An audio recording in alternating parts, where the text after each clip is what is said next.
Hello friends, आज हम बात करेंगे उम्र दराज पेशेंट में हार्ट अटैक जब आता है तो पेशेंट का ओवरऑल सर्वाइवल के चांसेस या ट्रीटमेंट में रिस्पॉन्स करने के चांसेस में क्या फ़र्क होता है, हमारी मैनेजमेंट स्ट्रैटेजीज में क्या फ़र्क होता है, जिससे पेशेंट के लॉन्ग टर्म सर्वाइवल के चांसेस में डिफरेंस होता है, उसको डिस्कस करेंगे। ये इस टॉपिक का सेकेंड पार्ट है। फर्स्ट पार्ट में हमने ऑलरेडी डिस्कस किया था कि प्रोसीजर के दौरान और डिसीजन मेकिंग में क्या क्या चीज़ें हैं जो इन्फ्लुएंस करती है जब उम्र दराज व्यक्ति को हार्ट अटैक आता है। तो आज हम कुछ और इश्यूज पर बात करेंगे जो फैमिली रिलेटेड है, सोशल रिलेटेड है, फाइनेंस रिलेटेड है, या कुछ और रिहैबिलिटेशन या सपोर्ट रिलेटेड इश्यूज पर बात करेंगे ताकि ओवरऑल अंडरस्टैंडिंग डेवलप हो कि जब उम्र दराज व्यक्ति को हार्ट अटैक आता है तो एग्जैक्टली क्या क्या तरह के प्रॉब्लम्स आते हैं। जो लोग हमारे चैनल पर नए हैं, टॉपिक पर जाने से पहले उन्हें रिक्वेस्ट करूँगा कि चैनल को सब्सक्राइब करें, वीडियोज़ को लाइक और शेयर करें। उम्र दराज पेशेंट में अगर प्रोसीजर अच्छे से हो भी जाए तो प्रोसीजर के बाद रिकवरी पीरियड अच्छा नहीं होता, रिहैबिलिटेशन बहुत अच्छा नहीं होता, क्योंकि उम्र दराज पेशेंट रिहैबिलिटेशन प्रोटोकॉल्स में आते ही नहीं है, या कई बार आते हैं तो हॉस्पिटल में भी दिखाने को आने में उनको हेजिटेशन होती है। कई बार क्या होता है कि पेशेंट को जॉइंट वर्क का प्रॉब्लम होता है तो चल फिर नहीं पाते, एक्सरसाइज नहीं कर पाते हैं, तो लाइफस्टाइल इंप्रूवमेंट नहीं हो पाता। डाइट का अगर आप उनको चेंज करने की कोशिश करते हो तो बहुत जल्दी उनको जीआई प्रॉब्लम, इंडाइजेशन का प्रॉब्लम, कॉन्स्टिपेशन का प्रॉब्लम, ये सब चालू हो जाता है, वो कर नहीं पाते हैं। डॉक्टर्स के पास भी पेशेंट दिखाने को आना नहीं चाहते हैं, क्योंकि यंग पेशेंट तो ठीक है खुद भी आके डॉक्टर को दिखा के चला जा सकता है, लेकिन उम्रदराज पेशेंट को कई बार 4 लोग पकड़ के लेके आ रहे हैं दिखाने को क्योंकि वो चल फिर नहीं पा रहा है। तो ये भी एक बड़ा इशू हो जाता है कि लोग कई बार हॉस्पिटल भी नहीं आ पाते क्योंकि ये सारे प्रॉब्लम्स हो जाते हैं। तो फॉलोअप और रिकवरी भी इस तरह के पेशेंट में बहुत टफ होता है यंग पेशेंट के कंपैरिजन में। ज़्यादातर अगर उम्रदराज पेशेंट भी चलता फिरता हो और सब काम करता हो तो फिर भी थोड़ा ठीक रहता है, लेकिन जो पेशेंट बहुत ज़्यादा बेड बाउंड है या चलने फिरने में जिनको प्रॉब्लम है या मल्टीपल सिस्टम्स का प्रॉब्लम है, वहाँ पे रिहैबिलिटेशन प्रोसेस और रिकवरी का प्रोसेस बहुत ज़्यादा कॉम्प्रोमाइज़ होता है यंग पेशेंट के कंपैरिजन में। वहाँ पे आपको ज़्यादातर प्रॉब्लम्स देखने को मिलेंगी, और जितना एंथुजियास्टिकली या अग्रेसिवली यंग आदमी आपके साथ कोऑपरेट करेगा, अपने आप को ठीक करने की कोशिश करेगा, उम्र दराज व्यक्ति उतना नहीं करेगा। वो कई बार इस तरह के एटीट्यूड में रहेगा कि छोड़ो अब मेरे को कुछ नहीं करना, अब तो मरने का टाइम आ गया, ऐसा टाइप का नेगेटिव एटीट्यूड ज़्यादा देखने को मिलता है, जिसकी वजह से बहुत ज़्यादा प्रॉब्लम्स बढ़ जाती हैं। इसके अलावा उम्र दराज पेशेंट में दवाइयाँ लेने का चांस भी कंपेरेटिवली इशू होता है। पेशेंट्स कई बार दवा लेना नहीं चाहते, उनको डिप्रेशन वगैरह का प्रॉब्लम होता है, दवाइयों के साइड इफेक्ट ज़्यादा होते हैं तो थोड़ी मोड़ी दवा भी लेते हैं तो मल्टीपल प्रॉब्लम्स चालू हो जाती है, बॉडी टॉलरेट नहीं करती, कई बार दवाएं भूल जाते हैं, कई बार परिवार में कोई दवा देने वाला नहीं होता, सोशल इशू होता है, फाइनेंशियल इशू होता है कि परिवार वाले कोऑपरेट नहीं करते, या परिवार में कोई खिलाने वाला नहीं होता, बुजुर्ग लोग घर पे अकेले रह रहे होते तो वो भी एक प्रॉब्लम आ जाती है। तो दवा प्रॉपर लेंगे या नहीं लेंगे, जिसकी वजह से पेशेंट का लॉन्ग टर्म सर्वाइवल पे बहुत फर्क पड़ता है, ये भी उम्र दराज पेशेंट में काफ़ी कॉम्प्रोमाइज़ होता है। उम्र दराज पेशेंट में दवाई लंबे समय तक लेने के चांसेस यंग पेशेंट के कंपैरिजन में काफ़ी कम रहते हैं, चाहे फाइनेंशियल इशू, चाहे सोशल इशू, या पेशेंट रिलेटेड इशू हो, या पेशेंट की याददाश्त का इशू हो, पेशेंट की दवाइयाँ के साइड इफेक्ट्स का इशू हो, ये सभी प्रॉब्लम्स उम्र दराज पेशेंट में ज़्यादा देखने को मिलते हैं एज कम्पेयर टू यंग व्यक्ति के हिसाब से। इसके अलावा कई बार पेशेंट को एंड ऑफ लाइफ केयर देना पड़ता है। कई बार पेशेंट की कंडीशन बहुत बिगड़ जाती है तो उसके हिसाब से उसका उम्र जब या लाइफ खत्म होने वाली रहती है तो उससे रिलेटेड उसको हार्ट फेलियर का थेरेपी, उसका दर्द को कम करना, उसके डिप्रेशन को कम करना, उसके फैमिली रिलेटेड इश्यूज को सॉर्ट आउट करना, वो वसीयत वगैरह करे, और फैमिली के रिलेटेड क्या डिसीजन करना है, इंश्योरेंस वगैरह करना है, वो सारी चीज़ों को देखना, ये सारे डिसीजन भी उम्र दराज पेशेंट में ज़्यादा इन्वॉल्व हो जाते हैं, क्योंकि इस तरह के पेशेंट कई बार जब हार्ट फेलियर में जाते हैं तो फिर सर्वाइवल मुश्किल होता है। तो एंड ऑफ लाइफ केयर जो कि अपने आप में एक बड़ा इशू है, वो इस तरह के पेशेंट्स में ज़्यादा रोल प्ले करता है जब उम्र दराज व्यक्ति को हार्ट अटैक आता है। उम्र दराज व्यक्तियों को रिस्क फैक्टर्स भी कंपैरेटिवली ज़्यादा होते हैं। उम्र दराज व्यक्ति को आप अगर स्मोकिंग, अल्कोहल ये सब छोड़ने को बोलोगे तो भी बहुत ज़्यादा स्टबर्न रहते हैं। बीपी या कोलेस्ट्रॉल या ओबेसिटी, ये सब प्रॉब्लम्स भी कंट्रोल कर पाना उनके लिए ज़्यादा मुश्किल होता है, क्योंकि वो सारे चीज़ों में डाइट का चेंज, लाइफस्टाइल का चेंज, ये सब करना उनके लिए कंपैरेटिवली ज़्यादा मुश्किल होता है। और ये सारी बीमारियाँ आपके हार्ट की प्रॉब्लम्स को बढ़ा देती हैं और ये पेशेंट्स को लॉन्ग टर्म प्रॉब्लम देने का चांस बढ़ जाता है। तो उम्र दराज पेशेंट में सारे रिस्क फैक्टर्स को कंट्रोल करना ताकि दोबारा हार्ट अटैक ना आए, और एक बार अगर हार्ट अटैक आ गया तो वो बढ़े नहीं, कंडीशन ना बिगड़े, तो ये सारी चीज़ों को भी मैनेज करना बड़ा मुश्किल पड़ता है।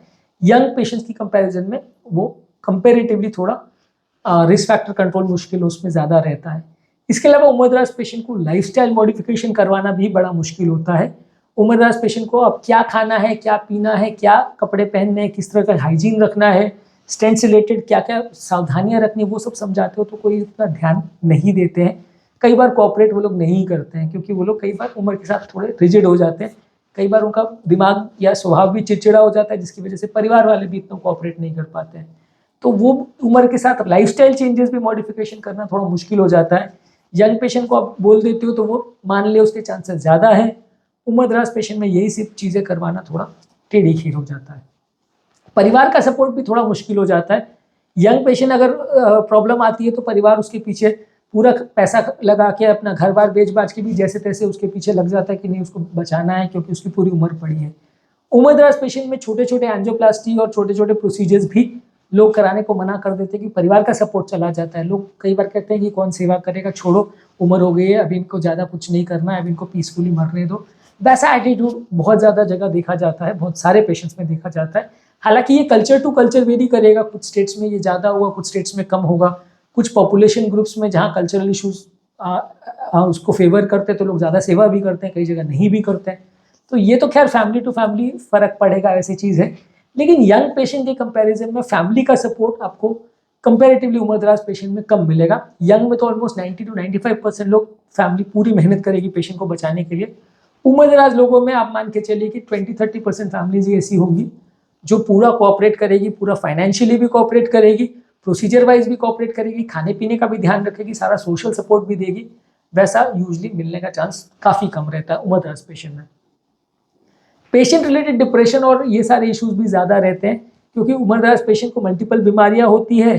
घर पर कई बार वो बिस्तर पर पड़ा रहता है, कोई बात करने वाला नहीं होता, बाकी चीज़ें टीवी भी देखने में मन नहीं लगता, जॉब वगैरह नहीं रहता, तो पेशेंट कई बार डिप्रेशन और एंग्जाइटी और पैनिक अटैक्स इस सब में बहुत ज़्यादा चले जाते हैं। ये सारी चीज़ें भी उम्रदराज पेशेंट में ज़्यादा देखने को मिलती है। दवाइयाँ भी इस वजह से कई बार बंद हो जाती हैं। उम्रदराज पेशेंट जब डिप्रेशन में चले जाते हैं तो फिर उनको कन्विंस करके दवा खिलाना बड़ा मुश्किल होता है। वो जानबूझ के बिना बोले दवाइयाँ बंद कर देते हैं और फिर परेशानियाँ बढ़ जाती हैं। तो ये साइकोलॉजिकल फैक्टर्स भी उम्रदराज पेशेंट में ज़्यादा होते हैं।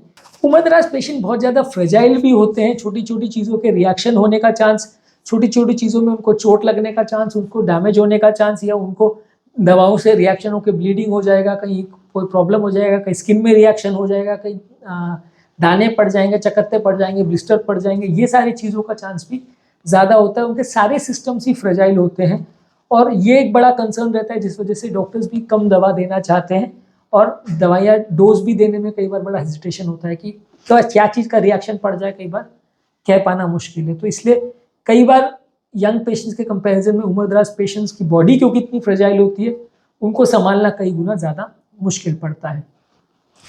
पूरा फंक्शनल स्टेटस भी उम्रदराज पेशेंट प्रॉपरली अचीव नहीं कर पाते हैं।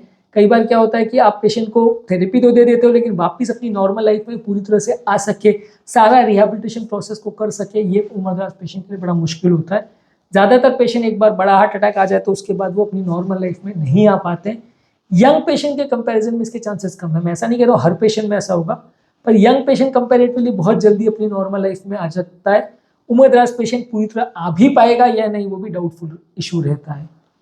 इसके अलावा उम्रदराज पेशेंट में पेशेंट एजुकेशन करना या फैमिली का एजुकेशन करना भी बड़ा मुश्किल है। फैमिली का इंथुजियाज्म भी बड़ा कम रहता है, तो वो लोग भी अपने आप को एजुकेट करना और पेशेंट को अच्छे से ट्रीट करना कई बार कोशिश नहीं करते हैं। और पेशेंट को भी दवा कैसे लेना है, क्या तरह से लेना है, क्या सावधानी रखना है, लाइफस्टाइल में क्या चेंजेस करना है, क्या प्रॉब्लम्स हो सकते हैं, वो एजुकेट कराना बड़ा मुश्किल होता है। पेशेंट को कई बार सुनाई नहीं देता, कई बार दिखाई नहीं दे रहा होता है, तो उनको वो सब समझा पाना बड़ा मुश्किल हो जाता है। और एक आध रिलेटिव जो उनका ध्यान रख रहा होता है उसको आपको समझाना पड़ता है, वो भी कितने टाइम तो कोऑपरेट करेगा नहीं करेगा, कई बार इश्यूज हो जाते हैं। तो इसलिए जब उम्रदराज व्यक्ति को हार्ट अटैक आता है तो ओवरऑल आप मान के चलो कि सर्वाइवल के चांसेस कम रहते हैं। इसलिए डॉक्टर्स भी कई बार उतना अग्रेसिवली ट्रीटमेंट नहीं करते हैं, क्योंकि उनको ये लगता है कि इस तरह के पेशेंट में लॉन्ग टर्म बचने के चांसेस या ठीक होने के चांसेस उतने अच्छे नहीं हैं जितने यंग पेशेंट के कंपैरिजन में। तो आज हमने बेसिकली बात की कुछ साइकोसोशल फैक्टर्स पर या फैमिली रिलेटेड फैक्टर्स पे जो कि इन्फ्लुएंस करते हैं पेशेंट के सर्वाइवल के चांसेस हार्ट अटैक के बाद।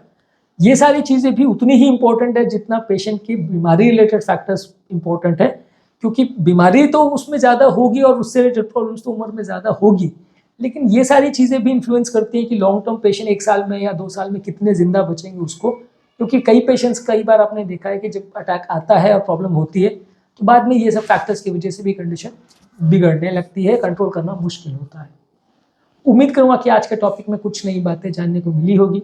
जो लोग हमारे चैनल पर नए हैं उन्हें रिक्वेस्ट करूँगा कि चैनल को सब्सक्राइब करें, वीडियोज़ को लाइक और शेयर करें।